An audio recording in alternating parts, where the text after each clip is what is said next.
여러분 안녕하세요. 정은입니다. 우리가 살다 보면 당연하듯이 믿고 있는 사실들 중에 알고 보면 전혀 반대로 잘못 알고 있는 경우가 참 많은데요.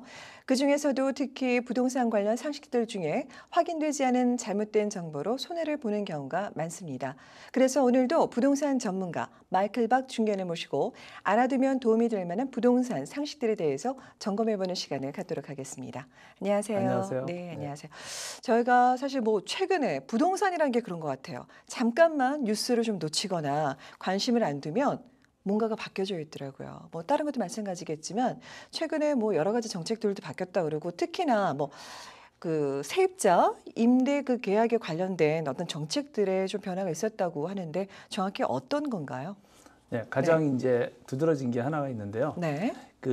지금까지 렌트가 있는데 많은 한국 분들이 콘도를 가지고 계시고 네. 또 렌트를 넣고 있고 또 반면에 또 렌트로 사시는 분들 많잖아요. 그렇죠. 네. 이제 거기에 이제 관련된 한 가지 중요한 게 바뀐 게 있는데 온타리오 정부에서 표본 온타리오 스탠다드 리스라는 폼을 새로 만들었습니다. 처음에 이게 도입이 됐을 때는 저희들이 굉장히 좀 혼돈스러웠던 게 지금까지는 이제 어떤 콘도를 얻기 위해서 집을 구입하는 거와 마찬가지로 오퍼를 작성을 해서 상대방한테 이제 보내서 소위 이제 밀당을 하거나 네. 그 내용을 조정을 한 다음에 결정을 하고 그 내용대로 그냥 지키고 있고 네. 물론 이제 테넌시 프로텍션 온타리오 레지던셜 테넌시 액트라는 게 있는데 거기에 있는 문구가 항상 어떤 계약을 했더라도 그게 항상 더 상위에 있습니다. 부닥칠 경우에. 네. 그런 기본적인 건데 네네네. 이번에 온타리오 스탠다드 리스라 해서 총 14장짜리가 나왔는데 페이지로 따지면 사실 네. 14장 중에서 그중 8장이 기입을 하게 돼 있어요. 공란에 서로 계약하는 당사자 이름, 렌탈 기간 등등등등을 기입하고 나머지 6장은 설명서입니다. 네. 누구나 알 수 있게끔. 네. 그러니까 어디서 찾아보느냐. 그냥 온타리오 스탠다드 리스를 인터넷 검색만 찍으시면 하면 그냥 나옵니다. 네. 어디서 보실 수 있는데 그게 이제 시행이 됨으로써 기존에 이제 아까 말씀드린 대로 리스하겠다고 오퍼를 넣어가지고 흥정을 다 한 다음에 네. 결정이 되면 그 내용대로 온타리오 스탠드 리스를 기입을 해서 같이 보관하고 있는 게 원칙입니다. 그런데 한 가지 중요한 건 뭐냐면은 이걸 안 했을 경우에 근데 더더군다나 세입자가 테넌트가 집주인한테 온타리오 스탠다드 리스라는 게 있는데 그거 나 달라고 그랬을 네네네. 경우에 만약에 랜드로드가 주지를 않는다 한 달 안에 그러면 세입자가 한 달 안에 그거를 받지 못했을 경우에는 원래의 오퍼한 계약을 취소할 수가 있는 게 있기 때문에 그런 이제 특히 세입자도 세입자지만 콘도나 집을 렌트하고 있는 오너들한테는 꼭 알아두셔야 되겠습니다. 네. 그래서 그중에 이제 여러 가지 내용이 있죠. 네. 네. 그러면 지금 한 달 안에 만약에 그거를 저희가 이제 제공을 하지 못할 경우에는 이제 세입자의 입장에서 그거를 이제 캔슬할 수 있다라고 말씀을 하셨잖아요. 그럼 이제 반대로 이 집을 꼭 얻고 싶은데 제가 이제 개인적으로 여쭤보는 건데 꼭 얻고 싶은데 저쪽에서는 안 주면 그거를 끝까지 안 주면 오너가 무시하고 그냥 어그리먼트만 가진 상태에서 리스 어그리먼트만 가진 상태에서 그냥 계약 조건을 유지하고 갈 수도 있는 건가요? 그러니까 계약을 취소하고 싶으면 취소할 수 있다는 거죠. 원래 계약대로. 네네. 근데 그냥 안 한 거 없이 상관없다. 했다. 그러면 그냥 서로 간에 되는 그러니까 꼭 건데. 있어야 되는 건 아니고요. 그러니까 이제 더더군다나 그거는 집 주인 입장에서는 그게 없으면은 책임을 져야 되는 부분이기 때문에 테넌트 세입자보다도 네. 그걸 하세요. 그러니까 저희 같이 이제 부동산 중개인을 통해서 얻으시는 분들은 최소한 중개인들은 이거를 꼭 첨부 같이 원래 오퍼 투 리스하고 같이 있어야 되는 걸 알기 때문에 반드시 기입을 하게 하죠. 네. 예. 그래서 이제 보시면 인상 또 하나 중요한 거는 과거에는요. 이게 이제 여기 나오면서 과거에는 한 20년 전 이후에 지어진 집들 대부분의 콘도들이죠. 20년이 안 됐으니까. 네. 그런 집은 매년 인상률에 대해서 계약이 1년이 끝나면은 네. 집주인이 얼마든지 인상을 요구할 수 있습니다. 싫으면 나가는 거고. 그렇죠. 그렇지만 이제 그게 허용이 안 돼가지고 매년 발표하는 인상률이 전에도 있었는데 네. 올해는 제가 1.5%로 알고 있습니다. 1,000불이면은 이제 1.5% 더 내야 될 때 15% 올릴 수 있는 건데. 네. 근데 그 이상은 못 올리게 돼 있습니다. 그러니까 캡이 씌워진 거죠? 예, 전에는 사실은 가능했었습니다. 그렇지만 많은 분들이 가능한 것조차 모르고 네. 그거 갖고 서로 우기는 거죠. 1.5%인데 왜 더 올리냐? 아니다 하면 이제 그때 가서 그래? 그러면 이제 흥정을 하고 수정을 이랬었습니다. 그런데 이제 이게 그런 필요가 없어지는 거고. 그냥 꼭 이제 캡이 every year에 이제 나오는 그거대로 이제 할 수밖에 없었어. 그러면서 이제 어떤 문제가 생겼냐면은 네. 근데 이제 아셔야 될 거는 이 1.5% 올리는 것도 계약 만기가 끝나는 날로 기준으로 해서 90일 이전에 통지를 하셔야 됩니다. 그래요? 집주인이요. 그러면 3개월이라는 시간이 내는 3개월입니다. 거잖아요. 근데 많은 분들은 60일, 2달에 대한 건 네. 잘 알고 계세요. 2달은 계약을 이제 더 이상 만기가 끝났으니까 더 이상 연장을 안 하겠다고 세입자가 얘기를 하든지 아니면 집주인이 이번에 만기될 때 내가 집을 팔겠다. 아니면 자신이나 집주인이나 자신의 직계가족이라는 건 형제는 아닙니다. 부모나 네. 자식이 부모, 자식. 들어가 살겠다고 통지할 때 쓰는 게 60일이었고요. 이거는 집값을 그러니까 렌트비를 올린다는 통지는 60일이 아니고 90일이기 때문에 아차하면 놓치십니다. 그러네요. 그래서 60일 전에 통지하면 90일, 30일 너무 늦게 하니까 안 올려주겠다는 그 말입니다. 사실은요. 이것도 한 가지 아셔야 되겠죠. 네, 사실 60일이다, 90일이다, 뭐 30일이다 이런 날짜에 대해서 제한해 두고 있는 거에 대해서 사실 모르는 분들 많으시거든요. 특히나 지금 우리가 일반적으로 알고 있는 건 60일 정도인데 방금 말씀해 주셨듯이 뭐 그거는 최소한 90일은 만약에 인상을 하는 거에 대해서 노티스를 줄 때는 결국에는 90일 전에 고지를 해야 된다는 거잖아요. 그렇죠. 그렇죠? 서면 통지입니다. 서면 통지고 많은 분들이 요즘 뭐 이메일로 하거나 전화로 하면 된 거로 아는데 네. 그게 참 원래 모든 세입자와 테넌트 간의 관계에서 어떤 통지를 할 때는 반드시 서면 통지가 원칙입니다. 네. 그러니까 세입자를 어떻게 보호하는 뜻을 하는지 모르지만 서면 통지라는 거는 이메일이 원래는 이메일로 되는 게 아니기 때문에 정식으로 하려면 다 그렇게 그냥 통하고 있지만 예를 들어 퇴거 명령을 한다. 안 나왔다. 그럴 때 그 노티스를 해가지고 집 앞에 가서 테이프로 붙여놓고 와야 됩니다. 아니면 직접 전달이 돼야 되는데 전달했다는 증명하기가 되게 어렵잖아요. 그렇죠. 예, 뭐 등기 네, 우편을 네, 네. 보내든지 사실 그게 원칙인데 그런 식으로는 거의 안 하시고 그냥 이메일을 하고 서로 이해를 하죠. 뭐 전화로 하기도 하든지 확실하게 하기 위해서는 그게 이제 규정은 그렇다는 걸 말씀드리는 거고요. 네. 이제 이렇게 1.5%밖에 안 되고 뭐 올릴 수 없으니까 이제 많은 분들이 고민이 이겁니다. 5년 전에 들어와서 그때는 시세가 1,500불이었는데 5년 동안에 지금 2,500 된 데도 있습니다. 예, 그럴 수 전후에서 있죠. 말씀드렸다시피 네네네. 굉장히 많이 올랐거든요. 네, 그렇죠. 한 그동안에 1,500불이었는데 매년 뭐 1.5, 1.8% 올라가 봐야 그렇게는 굉장히 안 차이가 되죠. 크니까 네. 이제 억울한 거죠, 집주인은. 그래서 이제 연락이 오세요. 연락이 와서 이 세입자가 계속 안 나가고 있는데 내가 현재 지금 많이 손해보고 있다. 좀 내보낼 방법이 뭐가 있느냐. 아까 말씀드린 대로 두 가지 중에 하나입니다. 첫째는 네. 본인이 들어가 사시든지 만기 때 물론 60일 노티스를 주고 아니면은 60일 노티스 주고 만기 때 그러니까 1년 계약이 있을 때는 그렇고요. 1년 계약이 없을 때는 그다음부터는 소위 만스 투 만스 되죠. 네네네. 그러면 역시 2달 전에 네, 60일 전에 60일 전에만. 노티스 주면 됩니다. 만기가 안 되더라도. 네. 그래서 상호간에 마찬가지입니다. 60일 노티스면 나갈 네. 수 있는 거고 그럴 경우에 그 팔기 위해서 나가라든지 아니면 아까 말씀드린 직계가족이 살기 들어간다. 위해서 네. 나간다. 그런데 그러면 내가 판다고 그러거나 아니면 내가 들어가서 산다 그러고 우리 아들이 들어가서 이제 거기 직장을 잡아서 나간다고 그러니까 네. 그리고 내보낸 다음에 좀 있다가 내가 안 들어가고 새로 세입자를 걸어서 현재 시장 가격에는 2,500 받을 수 있지 않느냐.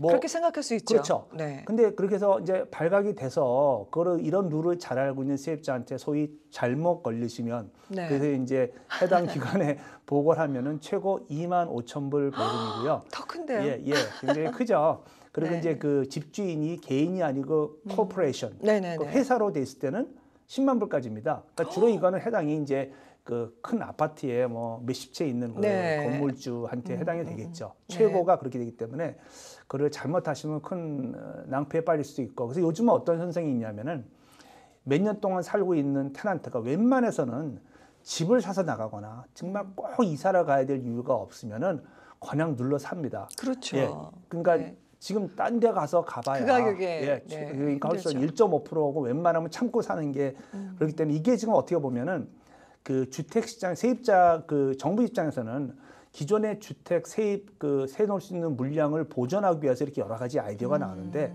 반대적인 현상이 역효과가 날 수도 있죠. 어떡해요? 사람들이 이사를 안 하는 거죠. 네, 이사 안 네. 하다 보니까 어떻게 보면은 그 세를 넣을 수 있는 물량이 공급이 부족해질 수도 있는 거고. 그러니까 반드시 이렇게 규제를 한다고 원하는 대로 흐르는 건 아니라는 얘기입니다. 그러네요. 항상 이렇게 보면은 이게 좀 올라가는 데가 있거나 그러니까 좋은 데가 있는 반면에 또 그 반대에 네, 사이드에 있는 경우도 있겠네요.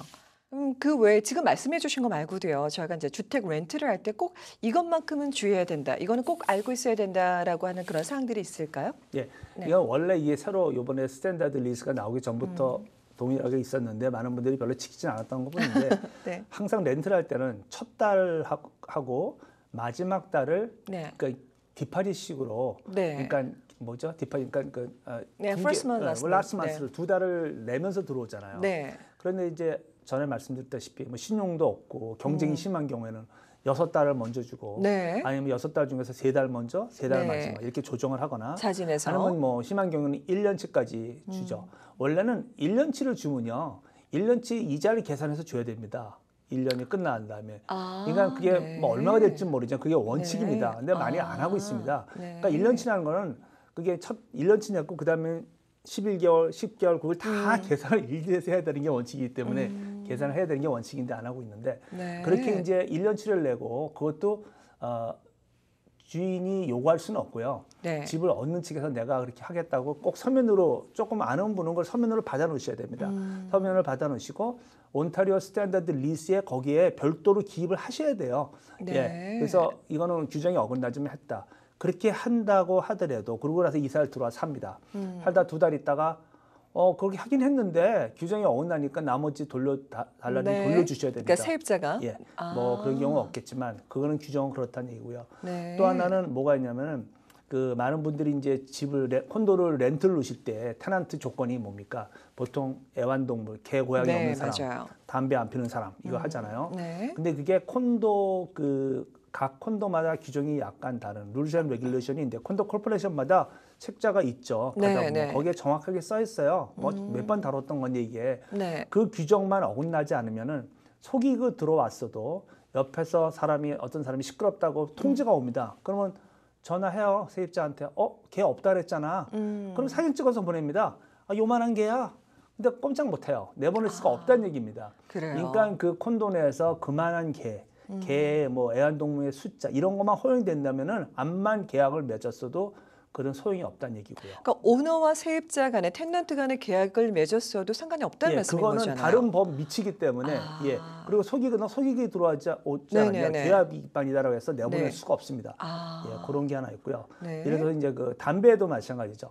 예, 담배도 이제 못 피게 돼 있는데 담배를 못 피는 거는 대부분 커먼 엘리먼트, 그러니까 로비나 많은 네. 사람들이 쓴 데서 못 피게 돼 있잖아요, 대부분. 네, 그렇죠. 근데 뭐 집안에서 건물 내가 담배 핀다고 해서 걸렸다고 해서 그거를 내보낼 수는 없습니다. 담배를 심하게 펴서 그 굉장히 뭐 어떤 데미지를 일으켰다든지 옆에 사람이 담배 때문에 살 수가 없을 정도 되면은 그거는 이제 퇴거할 수 있는, 내가 쫓을 수 있는 이유가 되죠. 담배뿐 아니라 소음이나 이런 것들이. 네, 네. 담배도 역시 그렇고요. 그런 게 있고 또 한 가지는 이제 보통 콘도 리스에 네. 분명히 이제 써놓습니다. 저희 같은 경우에는 처음에 들어올 때 누가 살 것이냐 그 사람의 이름과 네, 나이가 그걸 쓰고 두 여쭤보려고 사람이 그랬어요. 산다. 네. 근데 요즘 렌트비가 많이 올라가다 뭐 보니까 세 사람 되고 네 사람 예, 되고. 다운타운에 좋은 위치에 비싼 콘도, 그러니까 렌트비가 막 4,000불짜리 있는데요. 두 사람 들어와 산다 그래요. 네. 방은 2+10이에요. 네. 가보면 8명 살고 있습니다. 네. 학생들이 잠만 자고 네. 나가는 거죠. 샤워만 하고. 네, 네. 근데 그거를 두 사람 산다는데 8명이냐 나가라. 그러면 어떻게 얘기하냐면은 세입자가 물론 계약서에 저희가 분명히 방문자나 처음에 명시된 사람 위에는 못 산다고 하더라도 그 내보낼 수도 없습니다. 그러니까 그래요? 비지터나 프렌드가 산다고 뭐 한 달 있다 나갈 거야, 2달 있다 나가면 그럼 그거 한 달 후에 가서 체크하실 겁니까? 예, 그러니까 처음부터 세입자를 추수할 때 고르실 때 그 정황을 좀 보셔야 돼요. 이 학생들인데 4,000불짜리 둘이 사는 게 말이 되느냐라든지. 그렇죠. 너무 비싸니까. 4,000불짜리 렌트인데 이 사람은 외교관이다. 아니면 외부에서 큰 비즈니스 하기 때문에 돈이 많고 애를 어떤 뭐 굉장히 등록금이 비싼 사립학교 이런 등등을 다 해야 되고 최소한 세입자에 대한 페이스북이나 어떤 그 구글에서 찾아서 뭐 소위 말해서 파티 애니멀 뭐 이런 애들 있죠. 맨날 파티만 하는 애들. 예. 그렇게까지 해야 그럼요. 되나요? 그게 맞습니다. 그래서 최소한 그거 사실 너무나 네. 좀 정보 찾기가 쉽잖아요. 네. 5분만 뒤져보면 압니다. 그쵸. 그래서 그 사람에 대해서 알아본 다음에 하시는 게 말썽날 확률을 줄이는 되는 이유가 워낙 지금 법 자체가 세입자 위주로 많이 돌아섰기 때문에 나중에 이미 들어와서 할 때는 돌이킬 수가 없기 때문에 그렇습니다. 네.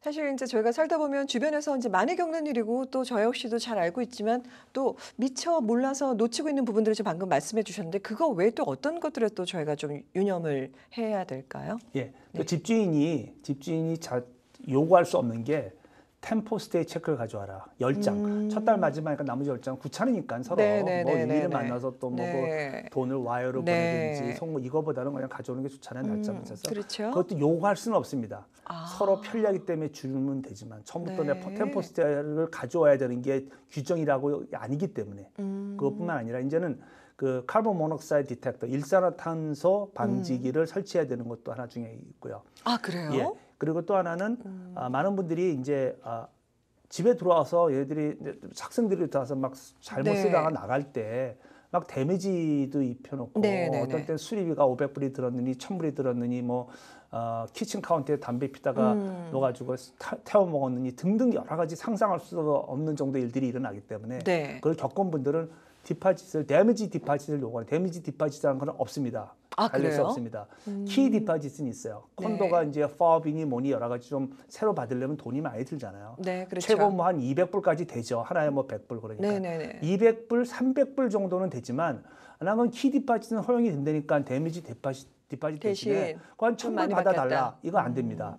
키 디파짓은 키 디파짓대로 그거를 대체할 수 있는 비용에서만 제한이 되기 때문에 안 되는 것이고요. 네. 또 하나는 아까 말씀드린 대로 그 모든 정식 통지를 할 때는 서로 뭐 서면. 괜찮은 서면으로 하는 게 원칙이고 이메일은 사실은 나중에 가서 뭐 무효다. 그렇죠. 그러면 이제 굉장히 이제 곤란해지는 경우가 있기 때문에 네. 그런 최소한 몇 가지. 제일 중요한 건 이거죠.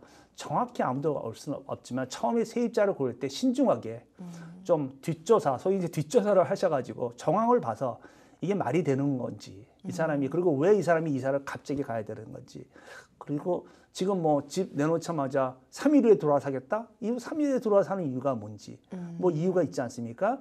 중개인들을 통하면 서로 물어볼 수가 있죠. 상대방 중개인한테 이 세입자를 안 지가 얼마 됐고 왜 3일 안에 타당한 이유가 이해할 만한 이유가 되면 괜찮지만 그렇지 않을 때는 좀 의심을 해보시는 게 맞습니다. 그럼 거꾸로 세입자의 입장에서 분명히 이제 저희가 어그리먼트나 이런 걸로 해서 다 어느 정도 이제 계약이 그러니까 약조가 되어 있는 것들이 약속이 되어 있는 것들이 있는데 집주인이 이행하지 않아서 그 부분에 대해서 이제 나중에 요구할 수 있는 거는 충분히 있는 거죠. 아까 당연히, 이제 보호하신 거 예, 말씀하셨지만 당연히 그렇죠. 정책에. 거기서 내가 정상적인 생활할 수 있도록 네. 그런 환경이 돼야 되는데 네. 그게 안 된다. 아까 말씀드린 옆집에서 막 담배 냄새가 들어온다든지, 네. 예, 그리고 노이즈가 심해가지고 살 수가 없다는 이런 거는 나갈 수 있는 그 조건이 됩니다.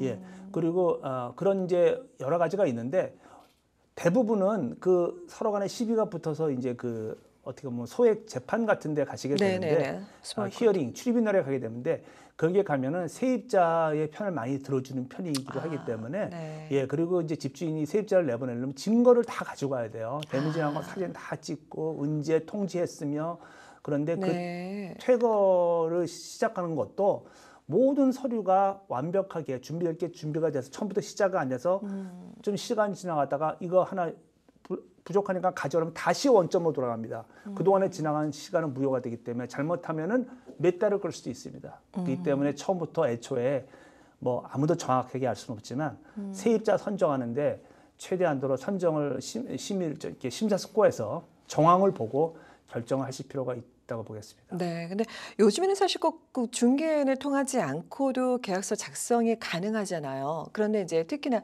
제가 이제 주변에서 이런 일을 지인이 겪어서 여쭤보는 건데 아까 데미지 디파짓은 없다라고 말씀하셨잖아요.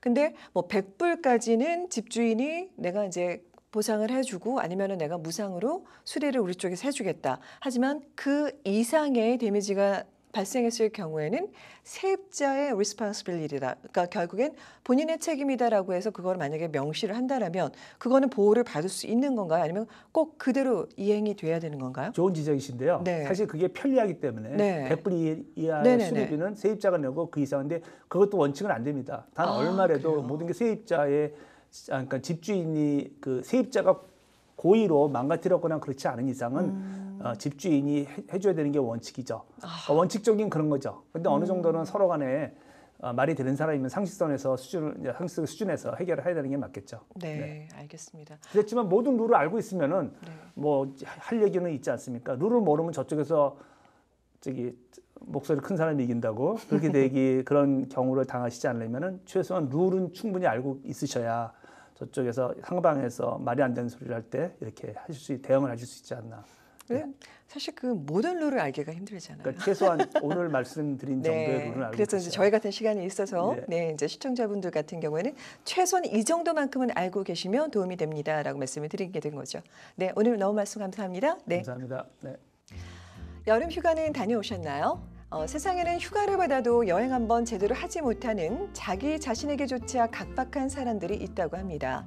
얼마 남지 않은 여름 마음의 여유를 갖고 오로지 나를 위한 충전과 회복의 시간을 스스로에게 허락해 보시기 바랍니다. 늘 행복한 순간들로 하루를 채워가시기 바라며 저는 다음 시간에 인사드리겠습니다. 시청해 주신 여러분 고맙습니다. 헤어 협찬 김은한 헤어살롱 제공입니다.